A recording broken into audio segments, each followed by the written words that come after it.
Mga boss, ipapakita ko sa inyo kung gaano kawalang kwenta yung provincial rate na yan. Ngayon naman, sa Pampanga at Bulacan tayo. Tatlong bayan yung pinuntahan ko mga boss. Angeles City, Municipality ng Magalang, at Bukawi sa Bulacan. Ito yung kuha ko sa canned goods section ng isang supermarket sa Angeles City.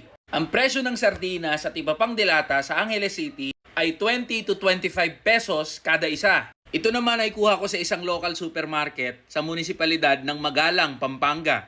Ang presyo ng sardinas at iba pang dilata ay 20 to 25 pesos din kada isa.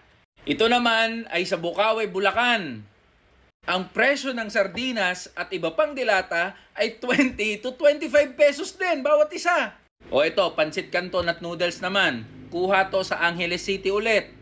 Ang presyo ng pancit canton at iba pang noodles sa Angeles ay 11 to 14 pesos kada isa. Ang pancit canton at noodles sa Magalang ay 11 to 14 pesos din bawat isa.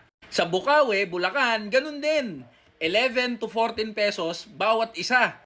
Sinek ko rin mga boss yung presyo ng mga basic and prime commodities sa tatlong magkakaibang bayan. Yung bigas, asukal, asin, toyo, mantika, suka, kape, gatas at biskwit, lumalabas na pare-parehas yung presyo ng mga bilihin sa tatlong magkakaibang bayan na to. Kahit pagkain sa Jollibee, magkakaparehas. Pakita ko sa inyo. Ito, kuha ko to sa Jollibee Marquee Mall sa Angeles. Ang 1-piece Chicken Joy ay 95 pesos pag original at 100 pesos pag spicy. Pagdating mo ng Magalang tsaka sa Bukawi, ganun din. 95 pesos yung original, 100 pesos yung spicy. Sinek ko yung ibang mga fast food sa iba-ibang bayan, ganun din mga boss. Pare-parehas ng presyo ang mga bilihin. O kung magkakaparehas naman yung presyo ng mga bilihin, yung mga basic and prime commodities, bakit magkakaiba ang sahod ng mga manggagawa? Bakit mas barat o mababa ang sahod ng mga manggagawa sa probinsya? Ganyan kawalang kwenta yung provincial rate na yan.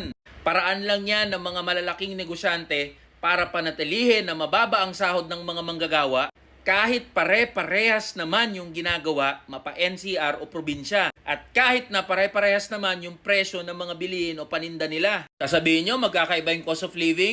Ulul! Hindi uubra yung baluktot yung pagrarason sa mga manggagawa. Kaya sa Dole Secretary kay Benny Laguesma at sa mga congressman, eto na, ginagawa ko na assignment nyo. Pinapakita ko sa inyo kung ano yung realidad ng buhay ng mga manggagawa sa probinsya. Kaya buwagin na yung provincial rate, yung RA 6727, ipantay ang sahod ng mga manggagawa, NCR, Luzon, Visayas at Mindanao.